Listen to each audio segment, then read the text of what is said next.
बिस्मिल्लाहिर्रहमानिर्रहीम। चलो बच्चों, आज हम 5वीं जमात रियाजी की किताब से सबक नंबर 5 कसर पढ़ रहे हैं।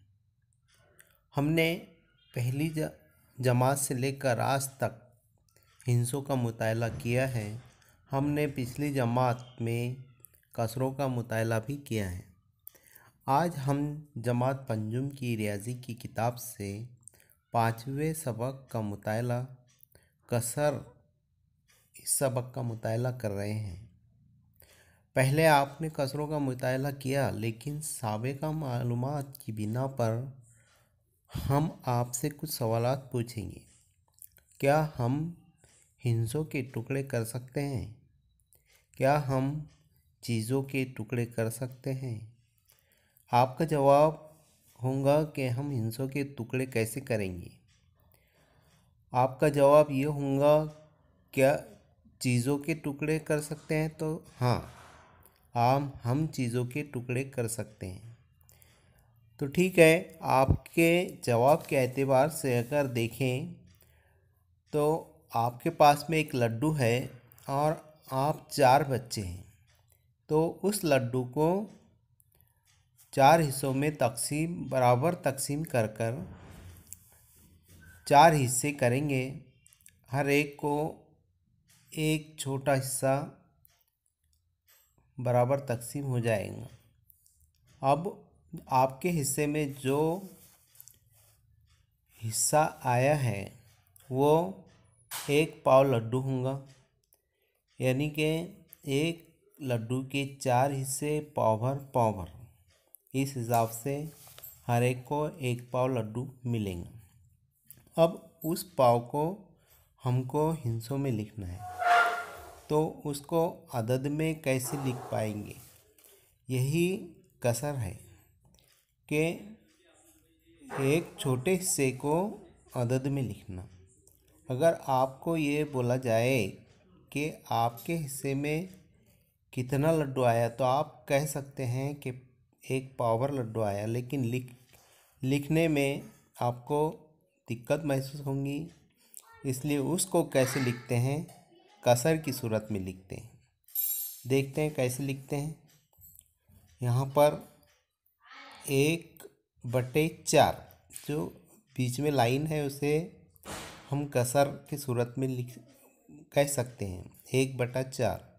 तो एक चीज़ के 4 हिस्से किए तो नीचे वाला अदद 4 जो है तो हिस्से हैं और ऊपर वाला चीज़ है। तो एक चीज़ के 4 हिस्से और उसमें से इस्तेमाल किया आपने चौथा हिस्सा, यानी कि 1 पाव हिस्सा। तो हम 1 पाव को 1/4 लिख सकते हैं। आपको ये पता चल गया कि 1/4 यानी 1 पाव है।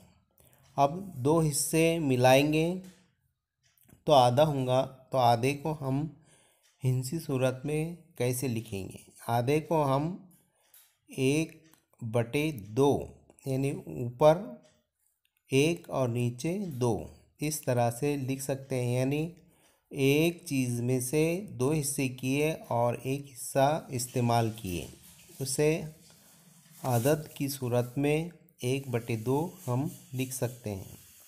ठीक है, इसके आगे आपको अगर बोला जाए कि 1/4 और जमा 1/4 ये कितना हुआ, तो आपको पता है कि कसर में ऊपर का अदद शुमार कुनिंदा कहलाता है और नीचे का अदद नसब नुमा कहलाता है। जब कसरों के नसब नुमा एक जैसे होते हैं तो एक नसब नुमा लेके दोनों की जमा करना होता है। नुमा लिखना होगा और ऊपर के दोनों अददों की जमा करना होगी।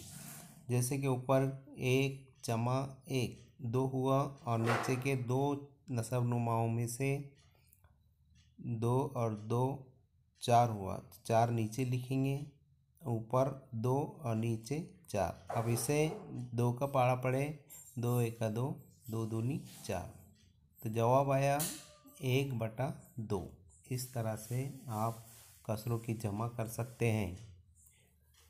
चलो बच्चों, इसके आगे हम आपको हम नसब कसरे कैसे बनाते हैं वो सिखाएंगे। खुदा हाफिज़। पेशकश ज़िला परिषद Urdu upper primary school Sonargaon, panchayat समिति मेकर, ज़िला बुल्ढाना।